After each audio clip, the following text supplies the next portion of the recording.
Bueno, bienvenidos todos a nuestro servicio el día de hoy.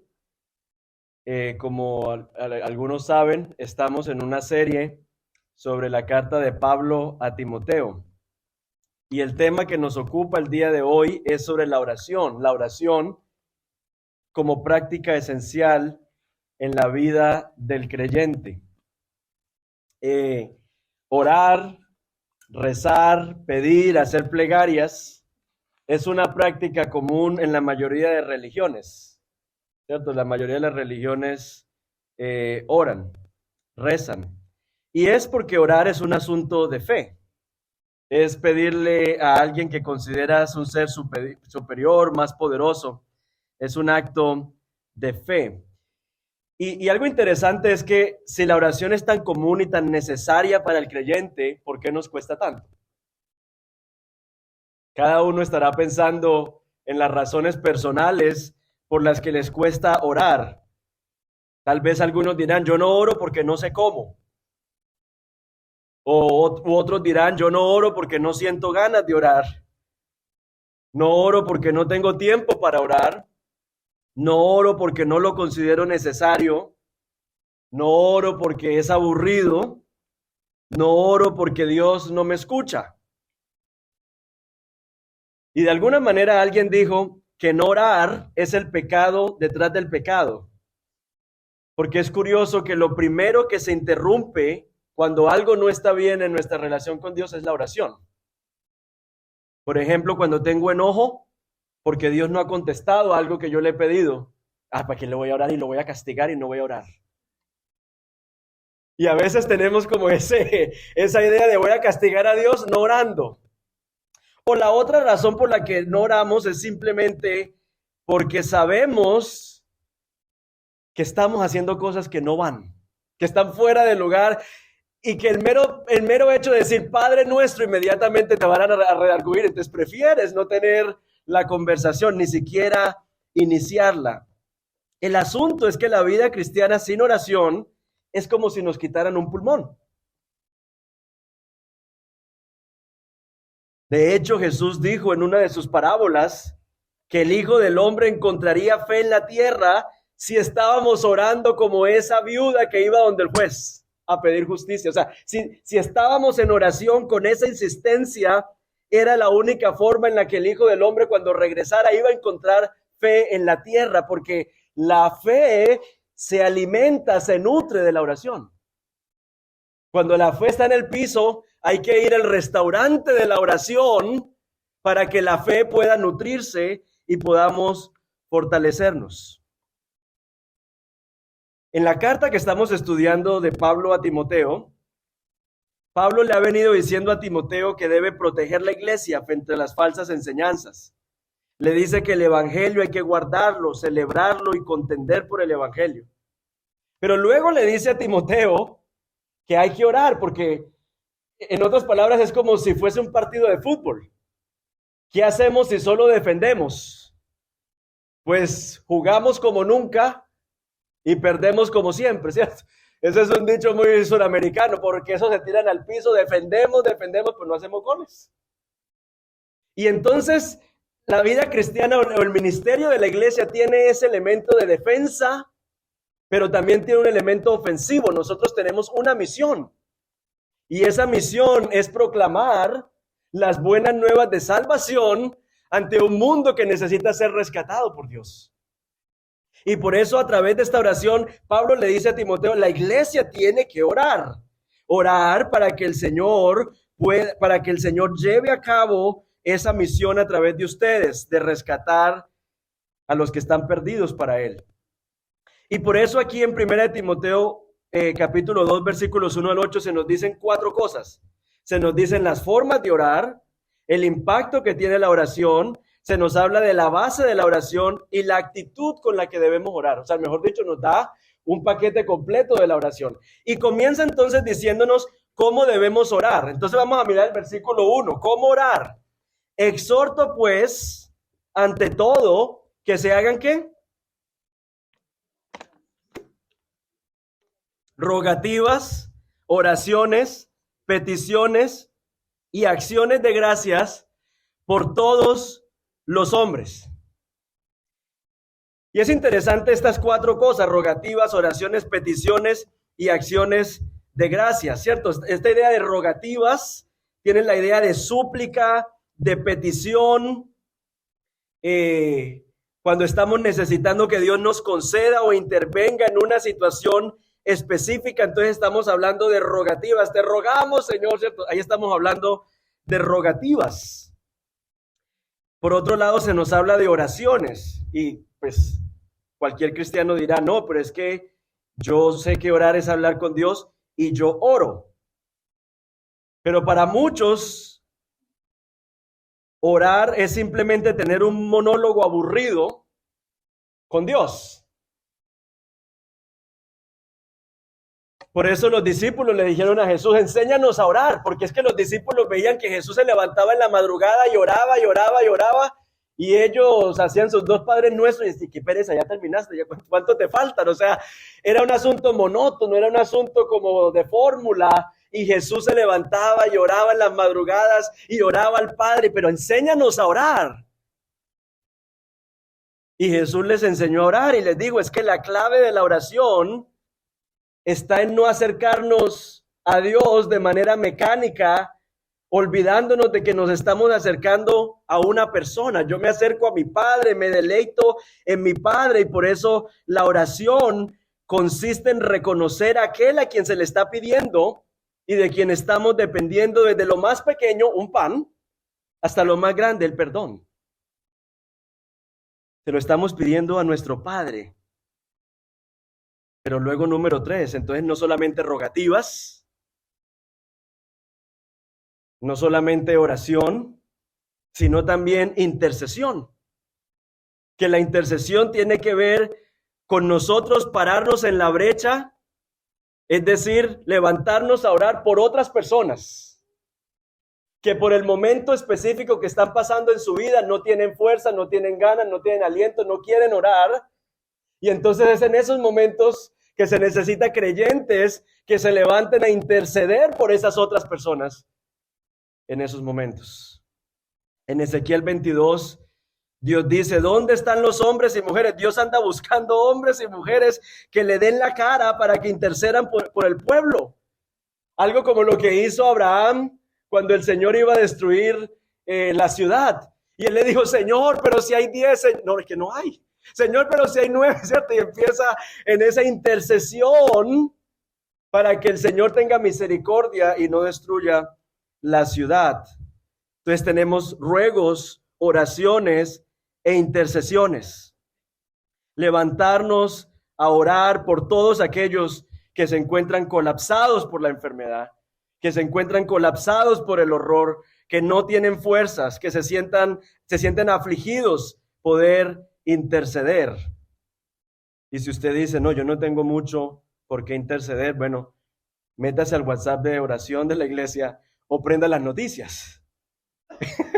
Y ahí va a tener bastante por qué interceder, porque el mundo necesita la intercesión de la iglesia.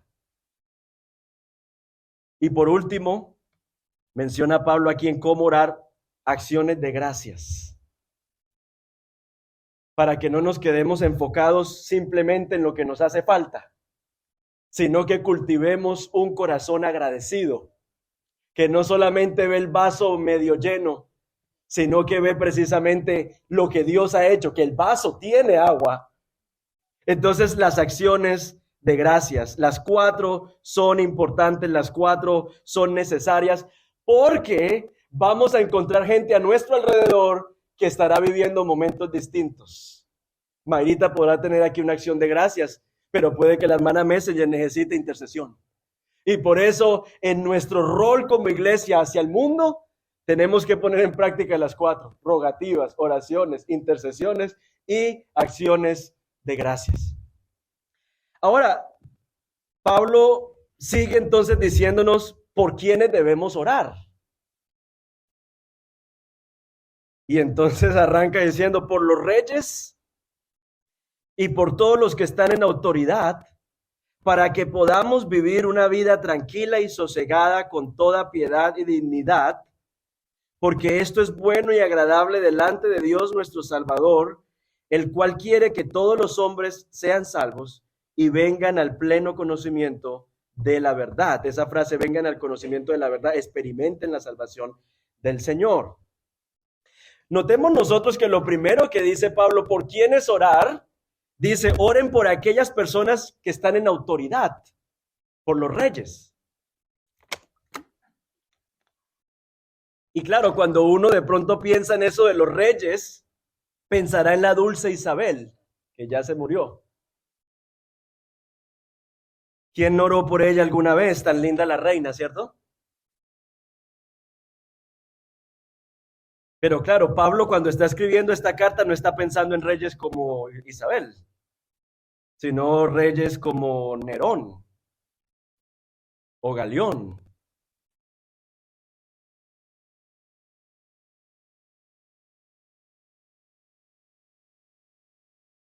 De hecho, por los reyes que Pablo pide que oren, fueron quienes lo ejecutaron a él mismo por causa de Cristo. Orar por los reyes y las autoridades es difícil. Los vemos en las noticias, los vemos en las revistas, los vemos con escoltas, los vemos comiendo bueno y sabroso, viviendo sabroso. Entonces uno dice, lloraré por mí, que estoy fregado, pero que voy a orar por esta gente que lo tiene todo. Pero Pablo está dándonos aquí una razón muy importante por la cual tenemos que orar por ellos. Y es porque muchas de las decisiones que nos afectan a nosotros están en el poder de esa gente.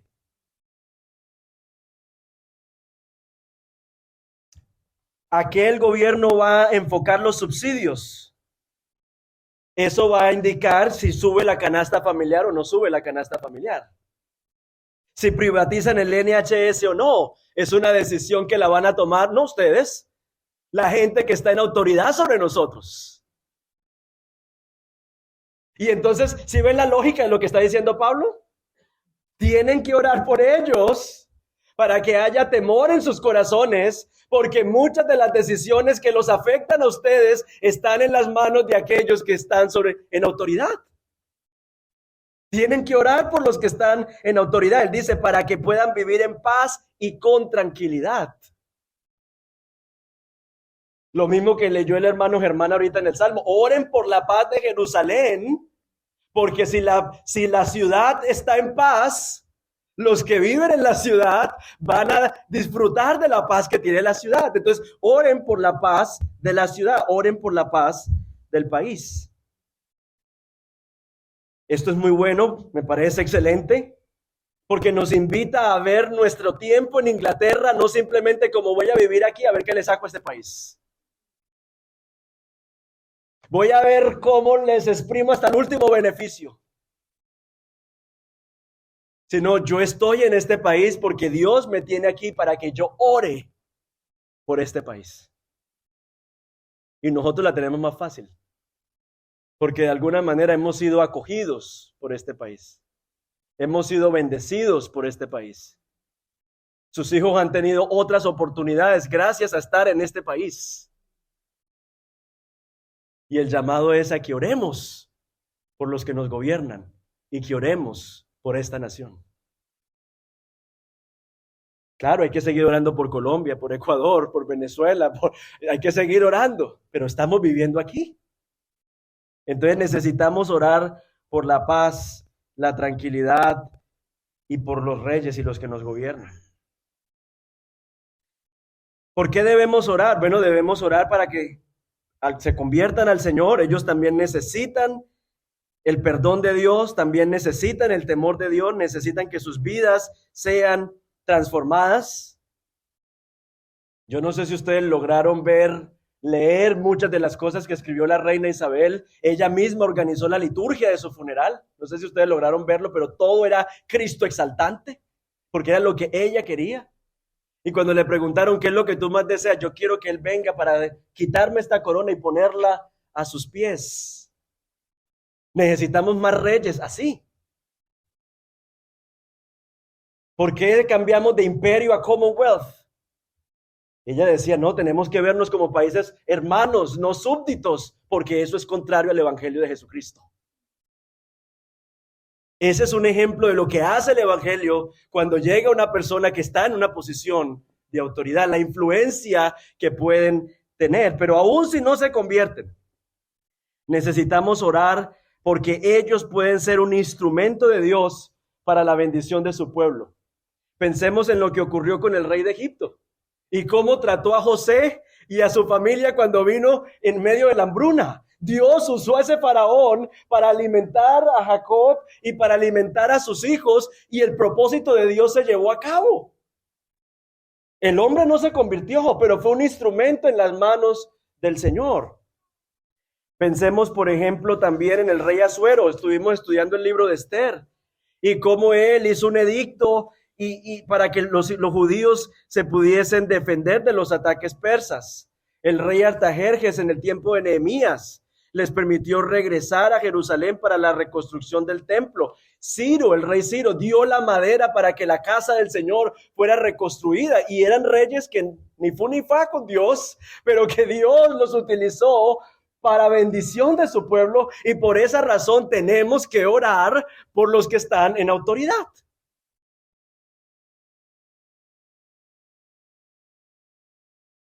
Y tenemos que orar por los que están en autoridad, porque cuando una nación entra en crisis, en caos, comienza el movimiento migratorio y nos toca salir. Y de eso todos los que estamos aquí porque emigramos, ¿no? Cuando empieza el movimiento migratorio, cuando los líderes gobiernan mal, cuando la corrupción consume el país, vemos nosotros el efecto que tiene, que hay que salir a emigrar. ¿Cómo es de duro emigrar? A uno ir a otro lugar, a comenzar de cero.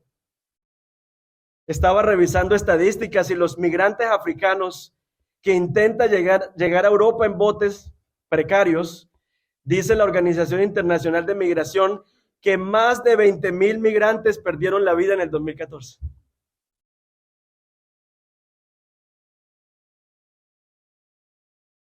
En el 2021 las que se registraron, más de 1,100 muertes de inmigrantes que trataron de cruzar la frontera entre México y Estados Unidos. Si en esos países hubiese estabilidad, la gente no migra. ¿Quién quiere migrar?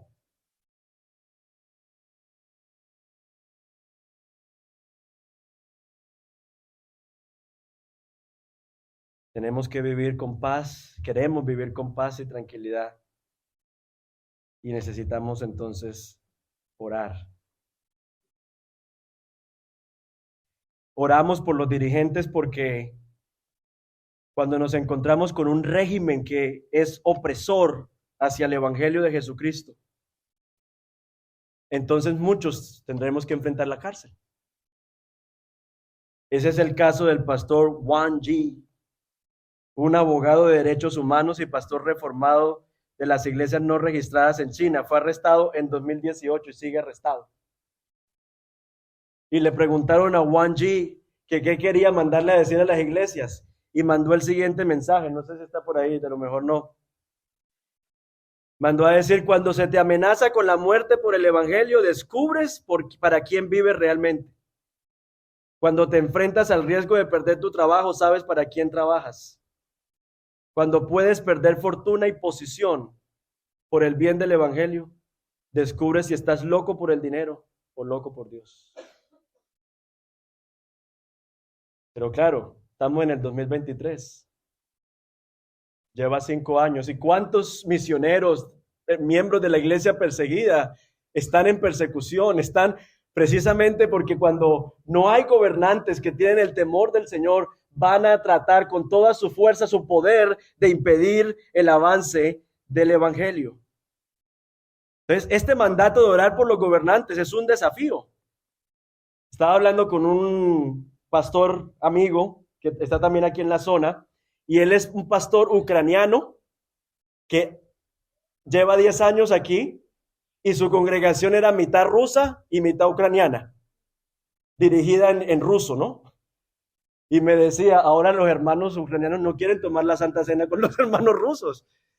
Orar por Putin, o sea, si ven lo revolucionario que es esto. O sea, orar por Putin en estos momentos para un ucraniano. Y entramos en todas estas situaciones. Y claro, orar por los gobernantes no significa que estamos de acuerdo con todas sus políticas. Pero es el llamado que nos hace el Señor de orar. Nosotros normalmente oramos por los que están en nuestro círculo más cercano, pero no, hay que extender ese círculo y orar.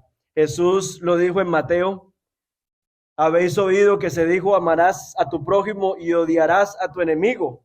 Pero yo os digo, amad a vuestros enemigos y orad por los que os persiguen, para que seáis hijos de vuestro Padre que está en los cielos, porque Él hace salir su sol sobre malos y buenos y llover sobre justos e injustos. Jesús no está diciendo, no, mira, ama a tu enemigo para que así te ganes el hecho de ser hijo de Dios. No, lo que Él está diciendo es, cuando tú te comportas con el que te ofende, con el que te ha hecho daño, de esta manera estás reflejando el carácter de Dios, que hace salir el sol sobre malos y buenos y llover sobre justos e injustos. De lo contrario, ¿qué recompensa tenéis si todo el mundo hace lo mismo? Ama a los que los aman, se portan bien con los que lo tratan bien, pero el desafío de orar por aquellas personas que nos persiguen. Pero luego Pablo continúa diciendo que no solamente tenemos que orar por los reyes, no solamente orar por los que están en autoridad, sino por todo tipo de personas. Y obviamente aquí se pone la cosa cierto color de hormiga. Orar por nuestros enemigos, orar por el político que legisla en nuestra contra, orar por un jefe abusivo, orar por una suegra malhumorada. ¿Qué pasó? Despertaron.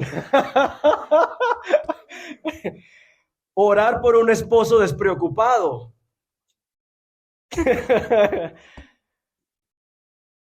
Orar, esta me hicieron reír. Orar por todo tipo de personas. Eso es contracultural, ¿cierto? Eso es escandaloso, y la razón por la que tenemos que orar por todos es porque todos necesitamos el rescate que Cristo ofrece, el rescate del pecado, el rescate del resentimiento, el rescate del odio, de la amargura, de todas las cosas que el mundo, el pecado nos tira. Ser rescatados por el evangelio de Jesucristo necesitamos todos. Pablo, que era un celoso de la ley, que estaba pegado a la ley, necesitó el rescate de Dios porque él estaba poniendo su confianza en su vida moral y no en la obra de Jesús. Y lo mismo, tanto necesitaba Pablo el evangelio como lo necesita todo aquel que vemos que está deliberadamente contento viviendo de espaldas a Dios.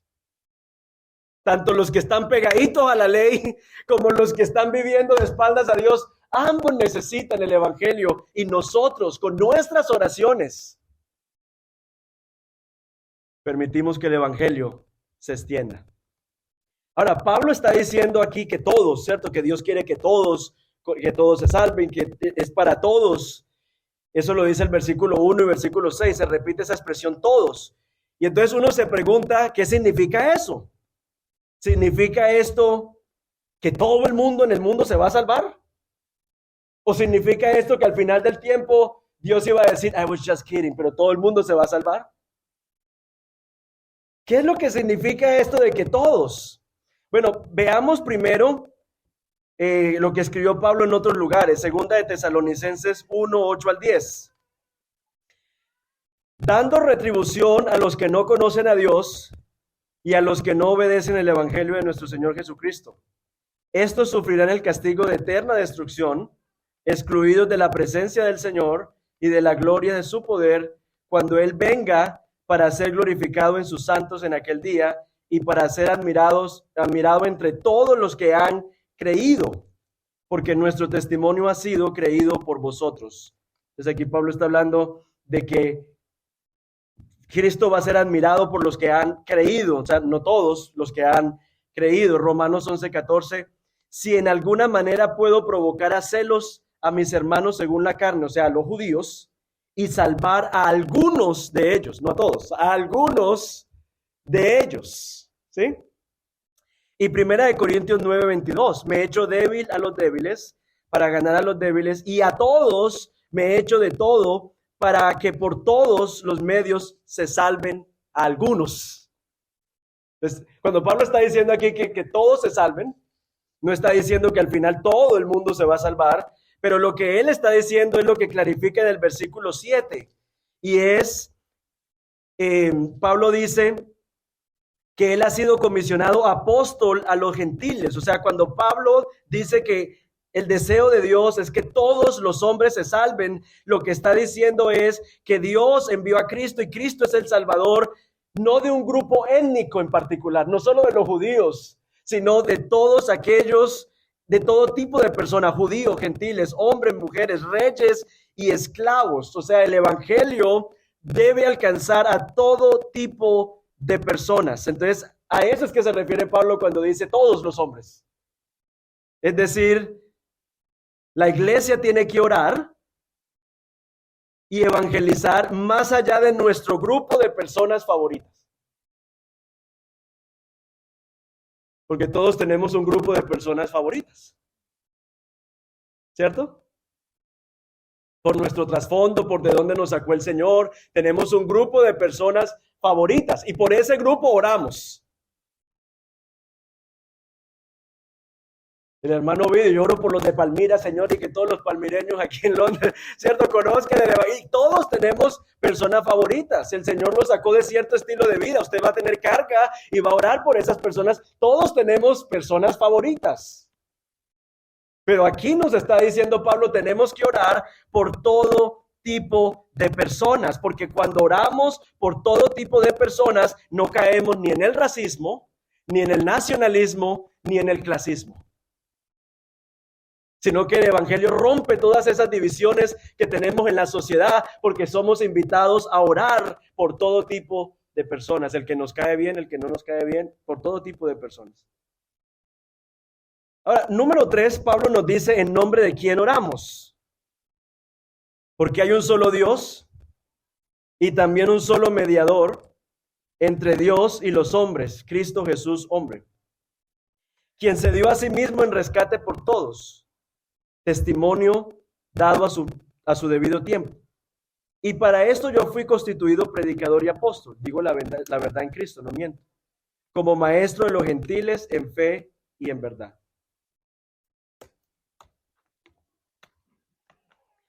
Aquí Pablo entonces nos dice que Jesús es el único mediador entre Dios y los hombres. Y nos dice 3 razones por las cuales Jesús es el único mediador entre Dios y los hombres. Número 1, ¿por quién es Jesús? Jesús es el mediador entre Dios y los hombres porque Jesús es divino y es humano. Se puede identificar con Dios porque es completamente divino, pero al mismo tiempo se puede identificar con nosotros porque fue completamente humano, excepto sin pecado. Por eso Él es el único mediador entre Dios y los hombres, porque es el único que puede pararse en medio de lo que nos separa de Dios. O sea, porque Dios puede mirar hacia un lado y puede mirar hacia el otro y ser un intermediario perfecto, idóneo y adecuado. Usted y yo no podemos, porque somos humanos pero no divinos. Jesús era divino y humano. Y por lo tanto, entonces, era el puente perfecto para unir a una humanidad separada de Dios, Pero Jesús es el único mediador perfecto por lo que Él hizo. La mayoría de las religiones son, mire, si usted hace esto y vive así, usted va a estar en el paraíso y va a tener 5 mujeres. En otras palabras, la mayoría de las religiones es, tienes que hacer, algunos dijeron por ahí que amén, ¿cómo así?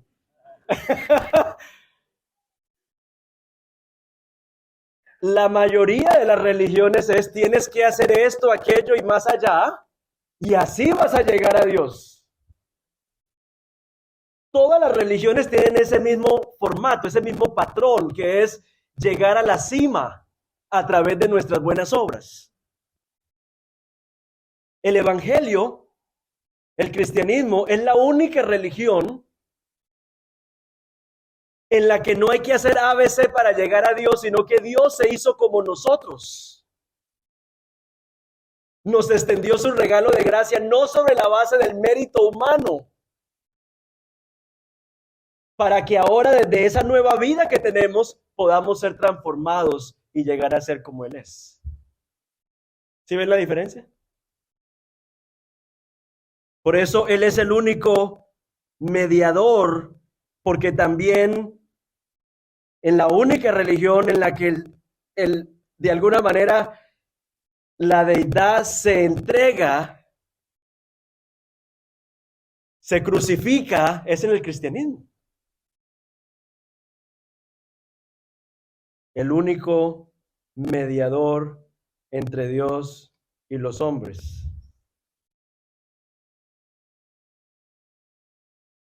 Pagó el precio que nosotros teníamos que pagar. Pero ¿saben algo? Jesús es el único mediador entre Dios y los hombres. Bueno, por lo que Él es, 100% Dios, 100% hombre, por lo que Él hizo de morir por nosotros. Y yo sé que eso suena para muchos muy exclusivo, ¿no? Es que ¿cómo así que Él es el único camino, la verdad y la vida? ¿Por qué esa exclusividad? Si hubiese más de una forma de llegar a la luna sin cohete, o sea, el cohete es la única forma de llegar, ¿cierto?, al espacio. Si hubiese otra forma de llegar, uno podría decir, ¿por qué son tan exclusivistas y dicen que solo se puede llegar allá a través de un cohete? Nadie se enoja, porque es que solamente hay una forma de llegar allí solo a través de... ¿Me explico? Por eso nadie se enoja. Bueno, lo que pasa es que el único que se entregó, lee los demás libros sagrados, el único que se entregó por nuestros pecados, como rescate por nuestros pecados, pues fue Jesucristo. En ningún otro lado te han dicho, Astrid, yo morí por ti. Te dicen, así puedes ser buena mujer, así puedes vivir una buena vida, pero ninguno te va a decir, o sea, ni Buda se entregó por ti, ninguno se entregó por ti. El cristianismo es el único que te ofrece un Dios que se entregó por ti, que te amó al punto de dar su vida por ti. Y por eso Él es el único mediador. Él es el único cohete. Por eso no debería sonarnos ridículo o exclusivista. Porque Él es el único que nos puede acercar al Padre. Es el único que dio su vida por ti.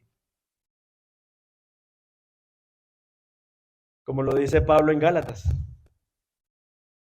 La vida que ahora vivo en la carne, la vivo en la fe, en el Hijo de Dios, el cual me amó y se entregó a sí mismo por mí. Ese es el Evangelio. Que es completamente diferente a lo demás. Haz esto para que te pueda amar. Para que estés en paz conmigo. No, Él dice, la vida que ahora vivo, la vivo en la fe en el Hijo de Dios, el cual me amó y se entregó a sí mismo por mí. Antes de que yo viniera a Él, antes de que tuviese conciencia de su obra en mi vida, Él me amó y se entregó a sí mismo por mí. Por eso Él es el único cohete, el único medio que nos permite llegar a Dios. Y la razón por la que Jesús es el mediador perfecto es por lo que Él sigue haciendo. Porque dice la palabra que lo que hace el Señor es interceder por nosotros a través de su sacrificio, su obra por nosotros. El Hijo intercede por nosotros todos los días, lo cual significa que no estamos solos. Jesús es el mediador perfecto y el único mediador, porque Él no terminó su trabajo cuando murió y resucitó, ascendió y dijo, bueno, muchachos, ahí los dejo con el Espíritu, vayan a ver. No, Él sigue intercediendo, sigue mediando hasta que venga por nosotros. ¿Y mediando para qué? Para que podamos perseverar en medio de las circunstancias que estamos viviendo, ahí en medio de nuestro dolor, en medio de la lucha, en medio de la pérdida, en medio de la angustia, en medio de la escasez, del estrés. Ahí está la intercesión del Señor. Sabemos que no estamos solos, sino que el Señor está con nosotros, que hay alguien que está intercediendo por nosotros. Imagínense qué tremenda noticia, que hay alguien que está intercediendo por nosotros y que el día que no queremos avanzar en la vida cristiana, Cuando queremos dejarlo, hay algo que todavía nos impulsa, hay algo como que nos busca, hay alguien que nos escribe, hay alguien que está ahí y uno dice, pero ¿por qué? Si yo lo que quiero es enfriarme y alejarme, por la intercesión del Señor por tu vida.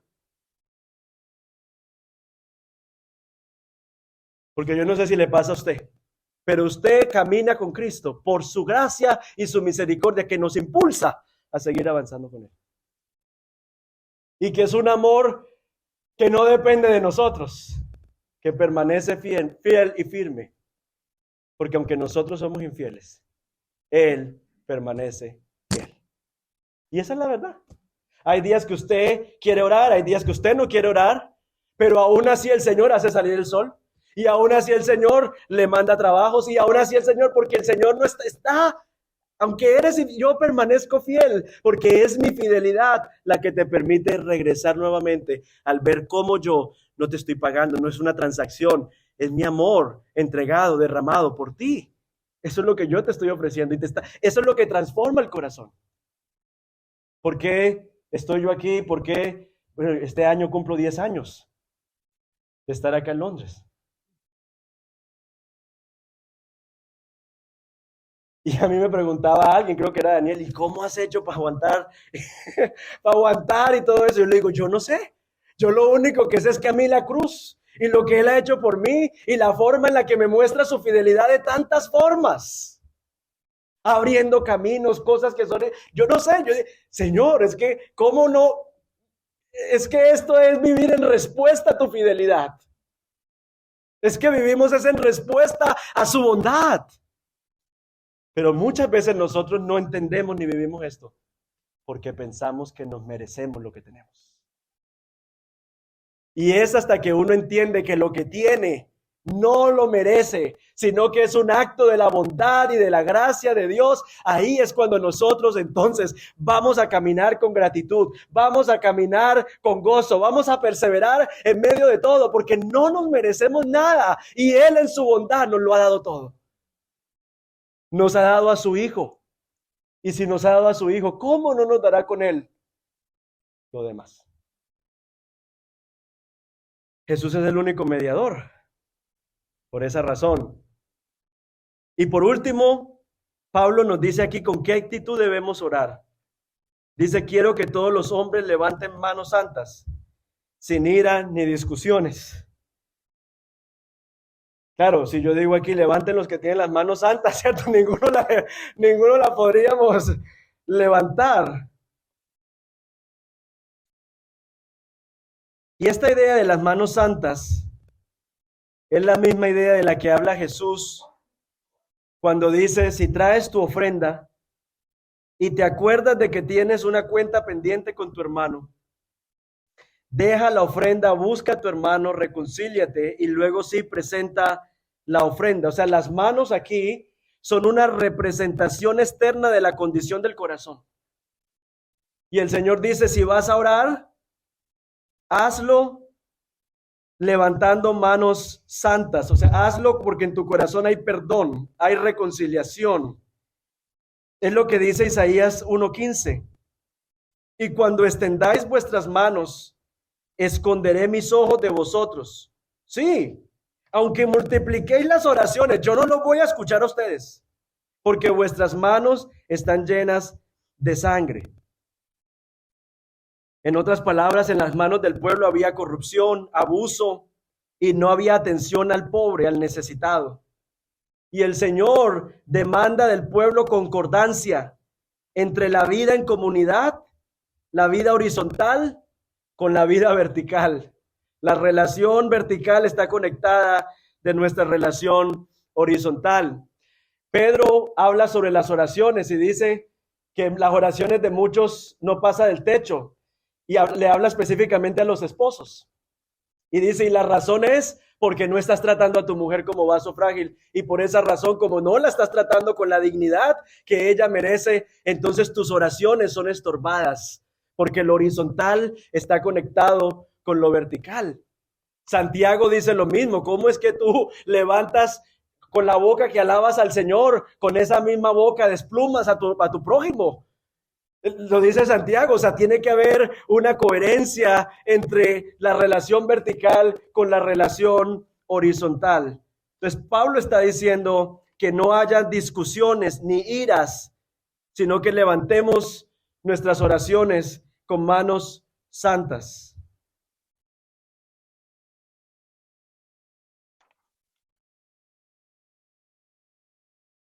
Este texto de la oración, con esto concluyo, nos conecta con Dios porque a Él es a quien le pedimos. Nos conecta con el mundo porque tenemos que orar. Estamos aquí porque tenemos una misión. No solamente para estar entre nosotros chéveres, sino que tenemos una misión y por eso oramos por todos. Nos conecta con el prójimo porque busco estar bien con Él para orar. Y nos conecta con nosotros mismos porque tenemos que revisar nuestra actitud cuando oramos. Finalmente, la oración, si lo vemos así, termina siendo un medio de transformación para el que ora. Porque nos lleva a orar y a dar la milla extra, orando por los gobernantes, orando por todos los hombres. En otras palabras, la oración nos obliga a ir a la cruz.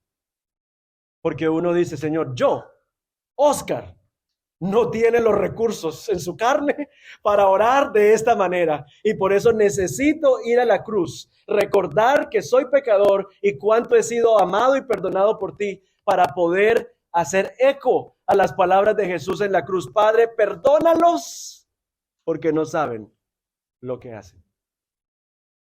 Cuando Jesús lo dijo de aquellos que lo estaban crucificando. Poder orar así nos invita a ir diariamente a la cruz. Porque ahí escuchamos las palabras de Jesús. Padre, perdónanos, porque no saben lo que hacen. Y como este es un sermón sobre la oración, sería pues ilógico no concluir orando, ¿cierto? Entonces yo los invito a que nos pongamos sobre nuestros pies y que oremos. Oremos por los gobernantes, oremos por este país, por esta nación. Oremos por la abuela de Marcela, que en estos momentos la están operando. Oremos por nuestra hermana Rubiela, que ha estado bastante afectada de su condición de salud. Los que no saben quién es la hermana Rubiela, es la hermana que está allá en la última fila, en la última hilera. Oremos por nuestra hermana Rubiela. No sé si hay alguna petición de oración aquí entre nosotros, pero es el momento de decirlo para que oremos los unos por los otros. Señor, te damos gracias una vez más. Gracias, Señor, porque tenemos acceso a ti. Aquí habemos representadas muchas naciones. Pero, Señor, tú nos has comprado y nos has redimido y somos un pueblo. Y venimos, Señor, ante tu trono para hacer ruegos, oraciones, intercesión y acciones de gracias. Queremos, Señor, presentar la vida de la abuela de Marcela, que en estos momentos la están operando. Oramos, Señor, por tu paz para la familia. Oramos, Señor, que se haga tu voluntad en la vida de su abuela. Sabemos, Señor, que tú tienes el poder para levantarnos de la cama.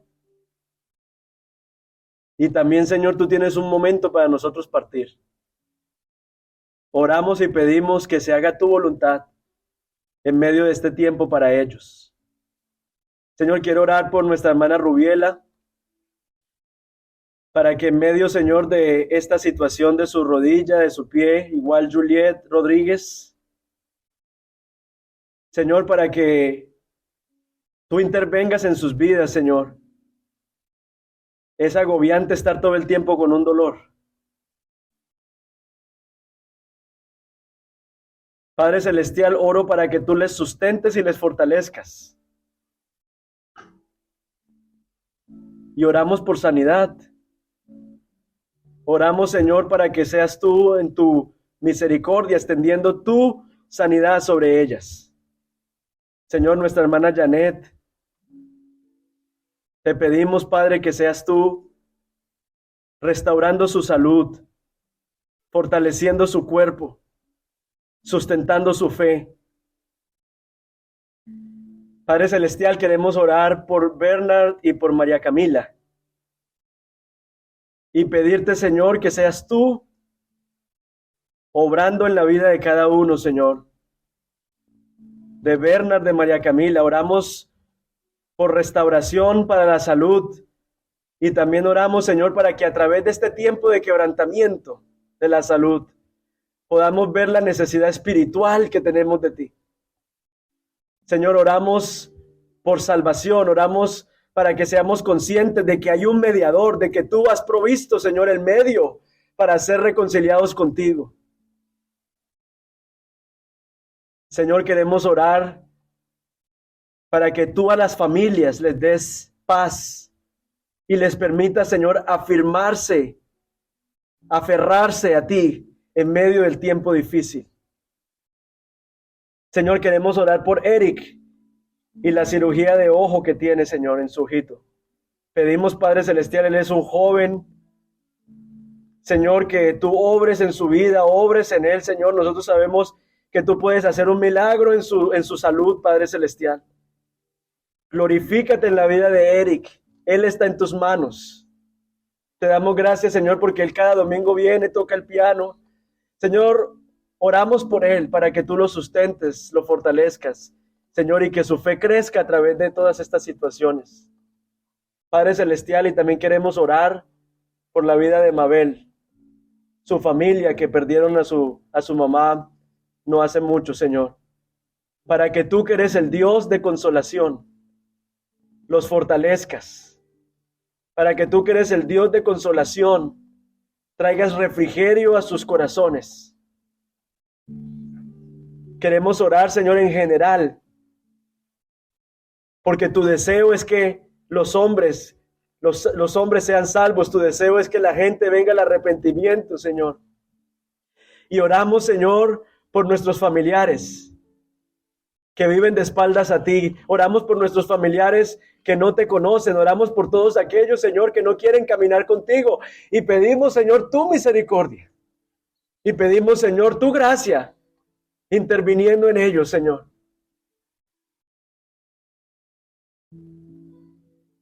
Sabemos que algunos están endurecidos, pero Dios, tu gracia es mayor que nuestro pecado. Y tú tienes la capacidad, Señor, de traer vida a nuestros corazones, Señor, para que puedan responder al Evangelio. Señor, oramos por los padres. Todos los padres que se encuentran aquí, nos encontramos aquí, para que nos dé sabiduría. Oramos por todos esos jóvenes que están en el punto de tomar una decisión por ti, de decir, yo creo que Jesucristo es el Señor y Salvador de mi vida, no porque mis padres lo creen, sino porque yo veo mi propia necesidad de Él.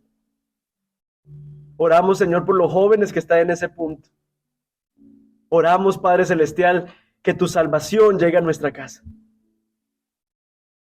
Oramos, Padre Celestial, también por la amiga de nuestra hermana que está pidiendo por la amiga que perdió a su mamá. Y también oramos por consuelo y fortaleza.